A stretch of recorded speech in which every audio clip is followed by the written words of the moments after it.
That's when God speaks. He speaks with clarity. There is no confusion in his voice. The same God who said, "Let there be light," and caused creation to unfold in perfect order is the same God who gives his children instructions today.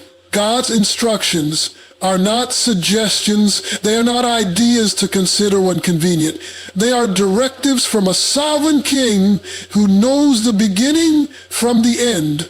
When he tells you to move, it's not because he's unsure of what's ahead. It's because he already sees the outcome and is positioning you to walk into his perfect will. Too many of us are sitting in a season of spiritual paralysis, not because God hasn't spoken, but because we haven't moved. We keep waiting for a second confirmation, a third prophetic word, or an open door that looks exactly the way we imagine it. But the reality is God already told you what to do. You just haven't done it. You're not confused, you're delaying. And your delay is costing you more than time. It's costing you peace, progress, and in some cases, your divine purpose. God is not the author of confusion. When he gives you an instruction, he gives it plainly. Think about Abraham. When God told Abraham to leave his country, his family, and his father's house, he didn't send him a 10-page outline. He simply said, "Go to the land I will show you." That was it. Abraham didn't receive a full blueprint. He didn't have all the answers, but he had one thing, a clear instruction. And what did he do? He went. That's obedience. That's faith. That's the kind of response God is looking for. The problem is many believers today want to understand before they obey. We want full visibility before we make the first step. But God doesn't operate that way. He's not in the business of catering to our comfort zones. He's in the business of growing our faith. And faith, by its very nature, requires trust without full clarity. If you're waiting until it all makes sense, you're going to be waiting a long time. Because God often speaks in a way that requires faith. He doesn't always tell you the how, but he always gives you the what. And that what is enough to get started. You don't need another sign. You don't need another confirmation. What you need is to remember what God already told you. You've been praying for clarity, but what you really need is courage. The courage to obey. Because the truth is, clarity comes through obedience. When you take the first step, God reveals the next one. But he's not going to waste revelation on someone who won't move on what he's already said. Why would he show you step 2 if you're still stuck debating step 1? We have this tendency to delay obedience in the name of being wise or patient. But oftentimes, that's just fear dressed up in religious language. It's hesitation hiding behind spiritual-sounding excuses. And God sees right through it. He's not impressed with our church talk. If our feet won't follow his voice, you can quote the Bible all day long, but if you're not living it out, you're not walking in obedience. Let's be honest. Obedience is hard because it requires surrender. It means laying down our timeline, our understanding, and our preferences, and saying, "Lord, not my will, but yours be done." That's where power is. That's where breakthrough begins, when we stop trying to control everything and start trusting that God's way is better, even when we don't understand it. Obedience opens doors that prayer alone cannot. You can pray for favor, but favor follows obedience. You can fast for breakthrough, but breakthrough comes when you align your actions with God's instructions. There are blessings you're praying for that are being held up simply because you haven't followed the last thing God told you to do. He's not going to give you new instructions if you haven't stewarded the old ones. So stop waiting, stop negotiating, stop delaying. God has already spoken.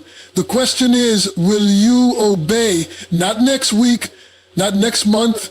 Now, because delayed obedience is still disobedience, and partial obedience is still rebellion. If you want to see God move in your life, you've got to start moving in His word. Don't wait until it's convenient. Don't wait until you feel ready. Obey now. Trust now. Move now. Because when you respond to God's clear instruction with immediate obedience, you step into the flow of His divine purpose. And there's no better place to be than walking in the center of His will. There is a cost to delay. When God gives a word, when He delivers an instruction, it's not just about obedience for obedience sake. It's about divine timing, strategic placement, and the fulfillment of a heavenly purpose. When you hesitate, stall, or push pause on what God has told you to do, you run the risk of missing what was intended for you. You don't just delay a task, you delay your destiny. See, every instruction from God carries with it an opportunity. When God tells you to move, there's a reason. When He prompts you to act, there's a divine alignment at stake. But the longer you delay, the greater the chance that window begins to close. It's not that God's plan disappears. His purpose will still prevail, but your place in it can shift. Just ask the children of Israel. They were meant to enter the promised land shortly after leaving Egypt, but fear and hesitation turned an 11-day journey into a 40-year wilderness detour. The land didn't change. God's promise didn't change. But an entire generation missed out because they delayed their obedience. Okay, that's the danger. You can disqualify yourself from certain blessings when you postpone your response to God.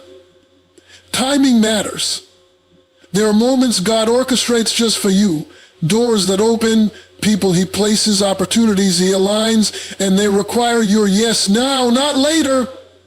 When you miss the moment, the whole trajectory of your life can shift.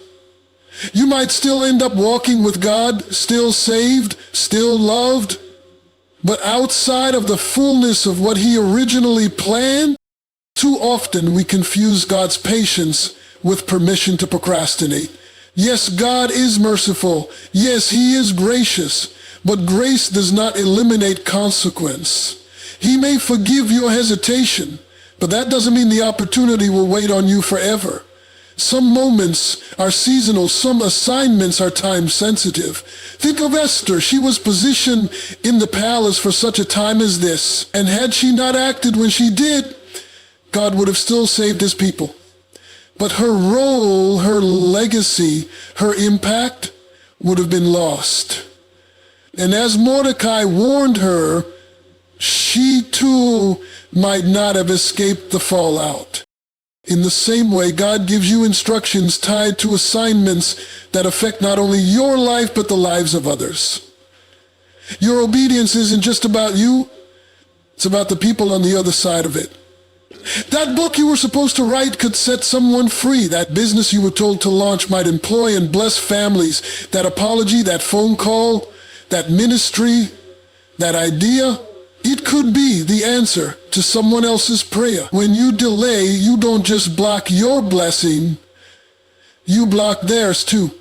What makes delay even more dangerous is that it often doesn't feel like rebellion. It's subtle. You still pray, you still go to church, you still serve, but deep down you know you're not doing what God asked you to do.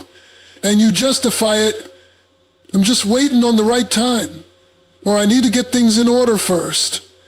But all the while, what God is asking for is simple: trust and obey. He never said you had to have it all figured out. He never asked for perfection, just obedience. Here's the truth. The longer you delay, the harder it becomes to obey.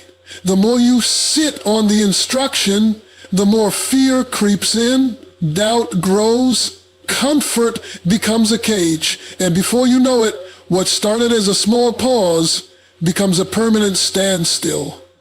And what you were once eager to do now feels impossible because you've let hesitation harden into disobedience. That it's not too late to respond. The beauty of God is that even if you missed it yesterday, you can still move today. The door may not look the same. The road may have shifted, but His grace makes room for you to get back on track. What He wants is your heart turned toward Him, ready to move, ready to obey, ready to trust that what He's asking of you is worth whatever you think you're giving up. You have no idea what's on the other side of your obedience. That act of faith might be the breakthrough you've been praying for. That step might be the answer to a cycle you've been stuck in for years. But you'll never know if you keep delaying. God didn't call you to live in limbo. He called you to walk in purpose.